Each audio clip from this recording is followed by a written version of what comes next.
नमस्कार शेतकरी मित्रांनो, विघ्नहर्ता ॲग्रोमध्ये सर्वांचं मनपूर्वक स्वागत। तर शेतकरी मित्रांनो, आज आपण जे आहेत आपण हा 7 डिक्स जो काय 7 डिक्स हॅरो आहे, आज आपण याची डिलिव्हरी जी आहे ती यशस्वी आपण पळसवाडीमध्ये दिलेली आहे। कन्नड तालुक्यामध्ये पळसवाडी गाव आहे आणि तिथले आदर्श शेतकरी जे यांचं एक दूध डेअरी संकलन वगैरे, तर आपण त्यांना आज दिलेलं आहे डिक्स हॅरो। आणि पूर्णपणे तुम्ही बघू शकतात इथं पाऊस चालू आहे कंटिन्यू, आणि पावसामध्ये प्युअर ओलं रान आहे। यांचा पेरूचा बगीचा आहे, बगीच्यामध्ये पूर्ण चिखल असतानाही म्हणजे सध्या पाऊस चालू असताना आपण याचा डेमो इथे देतोय।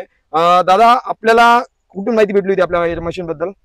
इंस्टाग्राम मध्ये। आता जे काय आपण डिक्स हॅरो इथं आणलाय, चिखलात चालतोय, कसं वाटतंय तुम्हाला? चिखलामध्ये चालतोय की नाही चालतो? चालतोय एकदम भारी। आता चिखल तुम्ही याच्यामध्ये सांगू शकता किती प्रमाणात चिखल किंवा पाऊस किती झालेला आहे? फुल पावसामध्ये पण आपण डेमो देतोय, डेमो मध्ये तुम्हाला काही अडचण वगैरे वाटते याच्यात? नाही, काहीच नाही।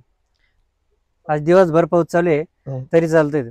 ओके, आता तुम्ही बघू शकता प्युअर पावसामध्ये म्हणजे इथं पूर्ण पाणी तुंबलेलं आहे, समोर पाणी तुंबलेलं आहे। प्युअर पाण्यामध्ये आपण जे हा डेमो आपण घेतोय, तर आपण बघू शकता आपण चालू करतोय लगेच चालू करून बघू शकतो आता। आणि याची खोली पण बघू शकता तुम्ही, जी खोली आहे जवळपास 1 इंचीची खोली आपण याच्यामध्ये डेप्थ जी आहे एक 10 ते 12 इंचाची डेप्थ आपण याच्यामध्ये रेडी करतोय।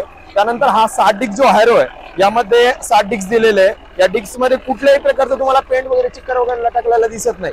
याच्यामध्ये तुम्ही बघू शकता पूर्णपणे हा मोकळा होऊन जातो, कारण याला आपण साईड पट्टी दिलेली आहे त्यामुळे निघून जातो। आणि आता पाऊस पण वाढलेला आहे, त्यानंतर हा जे काही शेवटच्या पाठीमागे सेफ्टी व्हील दिलेलं आहे यामध्ये पूर्ण जी धडी तुमची लेवल मध्ये पोहोचण्याचं काम करते, ते काही क्षेत्र राहिलेलं आहे ते काढण्याचं काम करतं। आता तुम्ही बघू शकता टायरला पण भरपूर प्रमाणात माती लटकलेली आहे। आणि हा डिक्स हॅरो सुरू झालेला आता प्युअर चिखलामध्ये काम करतोय, पूर्ण कुठल्याही डिक्सला माती वगैरे लटकलेली नाही आहे। आणि खोली बघू शकता, खोली पण एकदम चांगल्या प्रमाणात त्याच्यामध्ये खोली बघायला मिळते तुम्हाला।